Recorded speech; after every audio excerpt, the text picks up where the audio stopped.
നമസ്കാരം. Indo American വ്യാപാരതല ചർച്ച ഡൽഹിയിൽ തുടരുകയാണ്. കഴിഞ്ഞ ചൊവ്വാഴ്ചയാണ് അമേരിക്കയിൽ നിന്നുള്ള ഉന്നതതല ഉദ്യോഗസ്ഥ സംഘം ഡൽഹിയിലെത്തിയത്. ചർച്ചകൾ ശനിയാഴ്ച വരെ തുടരും എന്നാണ് ഇപ്പോൾ ലഭിക്കുന്ന റിപ്പോർട്ടുകൾ സൂചിപ്പിക്കുന്നത്.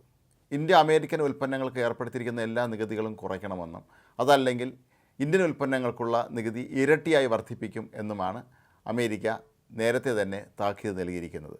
American president Donald Trump India ഉൾപ്പെടെയുള്ള എല്ലാ രാജ്യങ്ങൾക്കും ഇക്കാര്യം ബാധകമായിരിക്കും എന്നും നേരത്തെ തന്നെ പ്രഖ്യാപിച്ചിരുന്നു. എന്നാൽ ട്രംപ് ഒരു കാര്യം കൂടി സൂചിപ്പിച്ചിരുന്നു, ചില രാജ്യങ്ങളെ ഇതിൽ നിന്ന് അമേരിക്ക ഒഴിവാക്കാൻ സാധ്യതയുണ്ട് എന്ന്. ഒരുപക്ഷെ ഇന്ത്യ ഉൾപ്പെടെയുള്ള രാജ്യങ്ങളെ ആയിരിക്കാം അദ്ദേഹം അതുകൊണ്ട് ഉദ്ദേശിക്കുന്നത്. ഇന്ത്യയുമായി എക്കാലത്തും മികച്ച വ്യാപാര ബന്ധമാണ് അമേരിക്ക പുലർത്തിയിരുന്നത്.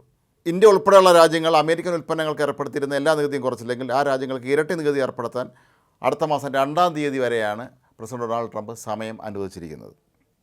വിപണിയിലെ സാന്നിധ്യം വർദ്ധിപ്പിക്കുന്നതിന് നികുതി ഇതേതര വിഷയങ്ങളിലൊക്കെയുള്ള ആശയക്കുഴപ്പങ്ങൾ പരിഹരിക്കുന്നതിനുമായി ഇന്ത്യ അമേരിക്കയുമായി ഒരു വിശാലമായ ചർച്ച ഉടൻ തന്നെ നടത്തുന്നതാണ് എന്നാണ് കഴിഞ്ഞ ദിവസം വ്യാപാര സഹമന്ത്രി ജിതൻ പ്രസാദ പാർലമെൻറ്റിനെയും അറിയിച്ചിരുന്നത്. ഇന്ത്യ അമേരിക്കയും തമ്മിലുള്ള മികച്ച വ്യാപാര ബന്ധത്തെക്കുറിച്ചും അദ്ദേഹം പ്രത്യേകം എടുത്തു പറഞ്ഞിരുന്നു. അമേരിക്ക ഇന്ത്യയും തമ്മിലുള്ള ഉഭയകക്ഷി വ്യാപാരം $190 ബില്യൺ ഇതുവരെ. ഇതിനെ $500 ബില്യൺ ഉയർത്താനാണ് പ്രസിഡന്റ് ട്രംപും പ്രധാനമന്ത്രി നരേന്ദ്രമോദിയും തമ്മിലുള്ള കൂടിക്കാഴ്ചയിൽ തീരുമാനമായിരുന്നത്. അതുകൊണ്ട് തന്നെ പരമാവധി ഇരു രാജ്യങ്ങളും തമ്മിലുള്ള ഈ നികുതി സംബന്ധിച്ച കാര്യങ്ങളിലൊക്കെ തന്നെ ഏകോപനമുണ്ടാകാനും അത് സംബന്ധിച്ച് ഇന്ത്യയുടെ ഭാഗത്തുനിന്ന് ഒരുപക്ഷെ കൂടുതൽ വിട്ടുവീഴ്ചകൾ അനുവദിക്കേണ്ടി വരും എന്നും നേരത്തെ തന്നെ സൂചനയുണ്ടായിരുന്നു. അതനുസരിച്ച് ഇപ്പോൾ നടക്കുന്ന ചർച്ചകൾ ഏതായാലും നിലവിൽ തീരുമാനമൊന്നും ആയിട്ടില്ല എങ്കിലും ഇത് കുറേ നാൾ കൂടി നീളാൻ തന്നെയാണ് സാധ്യത എന്നാണ് കരുതപ്പെടുന്നത്.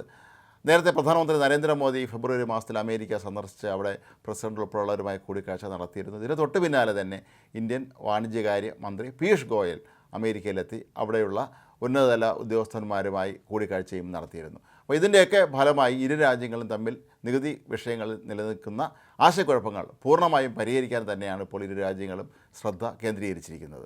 അമേരിക്കയുടെ ഏഷ്യയുടെയും തെക്കൻ ഏഷ്യയുടെയൊക്കെ തന്നെ ചുമതലയുള്ള ഉന്നതതല ഉദ്യോഗസ്ഥന്മാർ തന്നെയാണ് ഇപ്പോൾ ഡൽഹിയിൽ കൂടിക്കാഴ്ചയ്ക്കായി എത്തിയിട്ടുള്ളത്. ഇന്ത്യയിൽ അമേരിക്കൻ എംബസിയും ഈ ചർച്ച സംബന്ധിച്ച ഏറെ ശുഭപ്രതീക്ഷയാണ് വെച്ച് പുലർത്തുന്നത്. ഇരു രാജ്യങ്ങളും തമ്മിലുള്ള വ്യാപാര ബന്ധം പണ്ടത്തേക്കാൾ ഭംഗിയായി എല്ലാ മേഖലകളെയും സ്പർശിച്ചുകൊണ്ട് മുന്നോട്ട് പോകാനാണ് ഈ ചർച്ചകൾ വഴിവെക്കുക എന്നാണ് അമേരിക്കൻ എംബസി പ്രസ്താവനയിൽ വ്യക്തമാക്കിയിരിക്കുന്നത്. പല രാജ്യങ്ങളുടെ മേലും അമേരിക്ക കർശനമായ രീതിയിൽ ഇത്തരം നികുതി നിർദ്ദേശങ്ങൾ നൽകുമ്പോൾ ഇന്ത്യയുമായി അമേരിക്കയ്ക്ക് പ്രത്യേകിച്ച് പ്രസിഡന്റ് ഡൊണാൾഡ് ട്രംപിന് ഏറ്റവും മികച്ച ബന്ധമാണുള്ളത്. പ്രധാനമന്ത്രി നരേന്ദ്രമോദിയുമായി അദ്ദേഹത്തിന് വളരെ നല്ല ഊഷ്മളമായ ബന്ധമാണുള്ളത്. ഡൊണാൾഡ് ട്രംപ് അമേരിക്കൻ പ്രസിഡന്റായി ചുമതലയേറ്റതിന് തൊട്ട് പിന്നാലെ തന്നെ അദ്ദേഹത്തെ ആദ്യ വട്ടത്തിൽ തന്നെ സന്ദർശിക്കുന്ന പ്രമുഖ രാഷ്ട്രത്തലവന്മാരിൽ നരേന്ദ്രമോദി ഉൾപ്പെട്ടിരുന്നു.